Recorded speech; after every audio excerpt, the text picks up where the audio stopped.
So, Dr. Garcia, why do you think so many people around the world are experiencing mystery symptoms?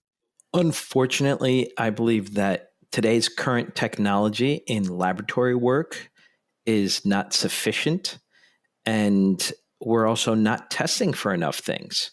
And so, what I mean by that is oftentimes doctors are missing certain key infections, such as infections by mosquitoes. And so nobody here in the United States is really testing for something like dengue or Zika or chikungunya or malaria for that matter. If you're only thinking about, oh, I might test in someone that has recently come from Africa or India or the Caribbean where these things are common, then you're going to miss out on people experiencing these infections from plain mosquitoes here in the New York, New Jersey, Northeast area. That if the mosquito bites someone that has been to any one of those countries, and they acquired that infection while down there, then as soon as they fly back up here, they still have the infection. Just because they're living in the Northeast now doesn't mean they aren't experiencing the infection. And so it may be a subclinical infection that, sure, maybe one out of every 20 cases of dengue virus will have serious and severe complications, but the other 19 out of 20, it's going to present itself as underlying fatigue, malaise, joint pain.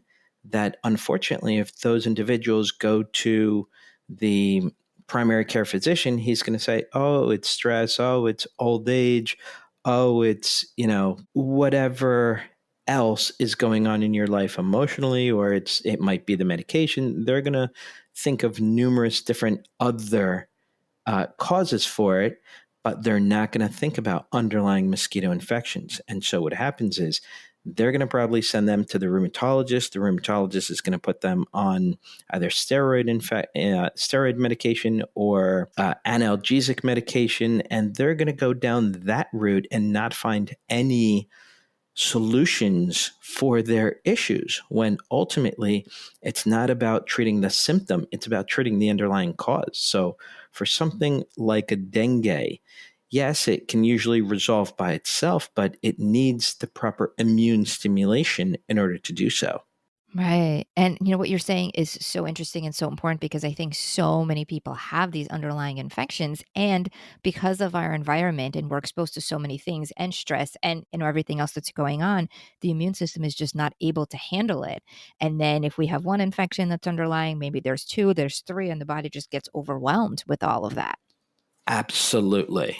Like a glass that can fill up with many, many different infections, imbalances, nutritional deficiencies, toxicities. However, as you continue to add those imbalances to our body, well, the glass becomes filled with them. It can tolerate up to halfway, three-quarters of the way. But once it becomes filled to the very top, one more drop of anything and it's going to start to spill over.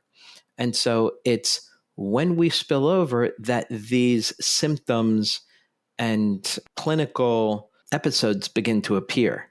Unfortunately, everyone is always paying attention to the last straw that broke the camel's back as opposed to everything lying underneath. And fortunately, through biomagnetism and the bioenergy work, we can ask as to what is going on, what's causing that particular symptom, what's underlying everything that allowed for that to occur. Yeah. You just have to peel away layers of the onion. Absolutely, and I can't agree more, and my listener knows really well because I use this analogy very similar to what you were just used with the glass. I always say the overflowing bucket, which is really the same idea. Absolutely.